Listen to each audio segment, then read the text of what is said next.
serial entrepreneur, membre de l'Institut Montaigne, représentant la France auprès de Bruxelles sur toutes ces questions du digital, du numérique.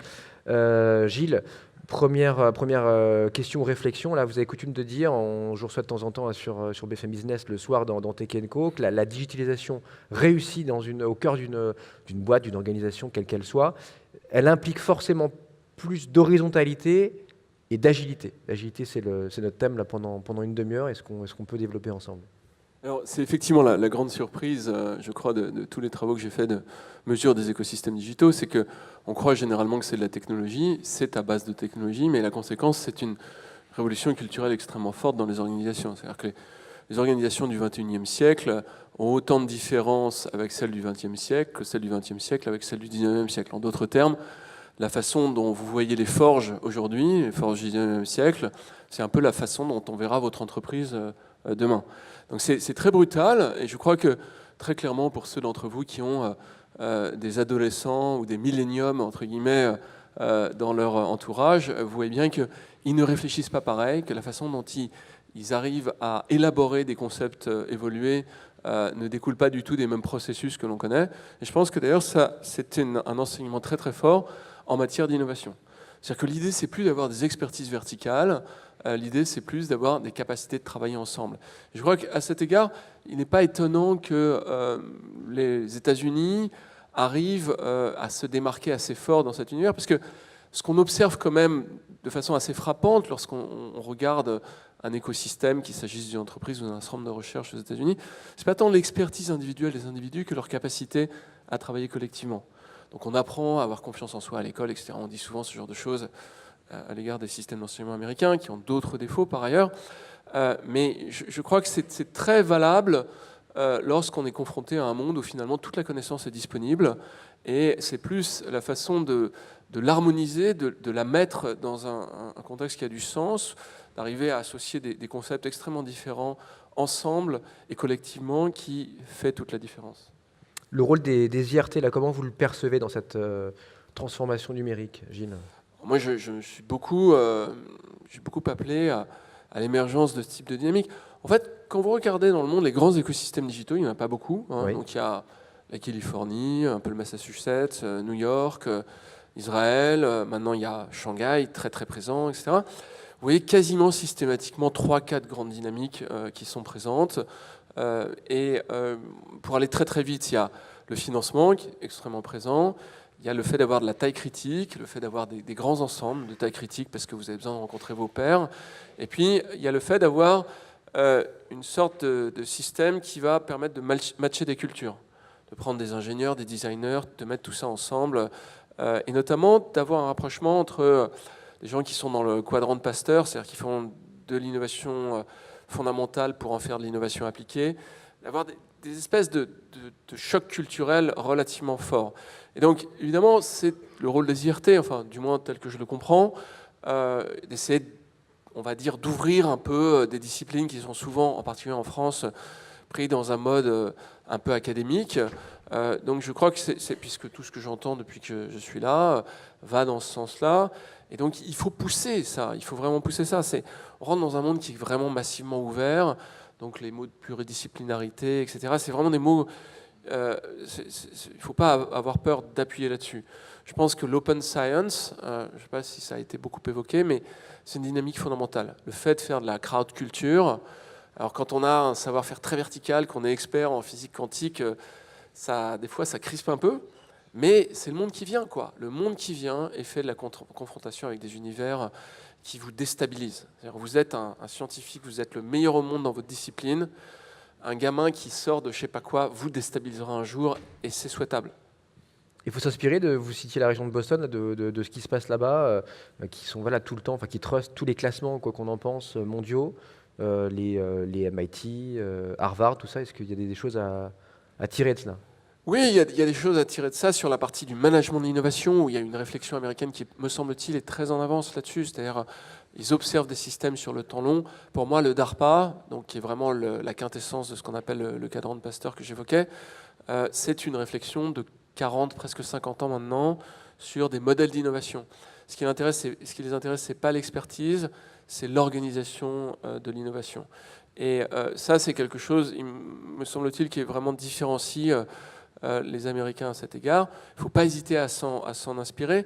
On a la chance d'avoir... Moi, ce qui me frappe, c'est quelque chose qui est particulier aux Français, c'est la capacité d'abstraction. C'est extraordinaire. Cette capacité à se mettre à l'extérieur d'un objet, l'observer sous toutes ses coutures et être capable finalement de serrer un problème avec un niveau d'aboutissement qui est vraiment remarquable. Ce truc-là, il faut le garder. Il faut être capable de le garder. Mais si on est capable de le mettre dans un contexte d'open innovation, bon, voilà, on fait juste exploser la recherche dans ce pays. C'est ça, pour moi, le point d'articulation qu'il faut réussir à déclencher. Vous nous disiez l'aspect culturel, c'est presque aussi important, voire plus important que la techno. Quelles sont, selon vous, Gilles, les valeurs les plus importantes pour faciliter cette accélération de l'innovation?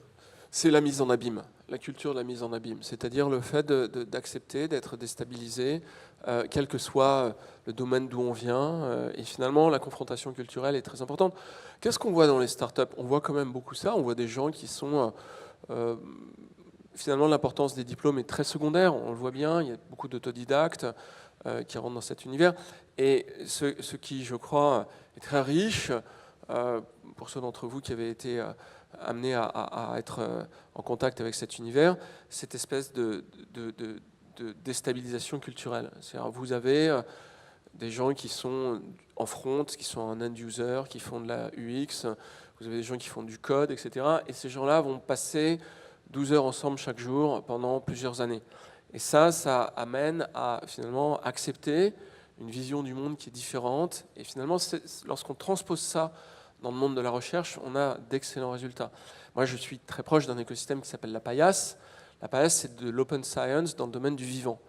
Et c'est exactement ça l'idée de la Paillasse, c'est de dire, finalement, dans un monde qui est très ubiquitaire, où on est capable de relier des expertises qui sont localisées dans des endroits extrêmement différents, on crée des groupes de travail sur des thématiques qui sont très variées, qui sont des groupes ouverts.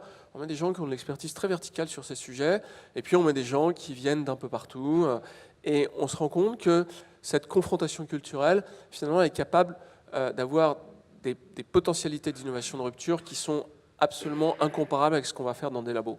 Et je le dis d'autant plus volontiers que le fondateur de la Paillasse, c'est un ENS, quelqu'un qui vient vraiment de ce qu'on fait de mieux en France dans ce domaine-là, et qui a travaillé dans des grands instituts de recherche, et qui en est sorti en disant « c'est bien, c'est fantastique, on apprend une rigueur dans la méthode scientifique qui est incomparable, mais il faut être capable de dépasser ça. » Et je crois que c'est une démarche très vertueuse, c'est-à-dire que voilà, l'idée, c'est pas de confronter des mondes en disant « il y a l'ancien monde et là, tout ce que vous faites, c'est pas bon », c'est de dire « appuyons-nous sur cette marche pour passer à la marche supérieure ».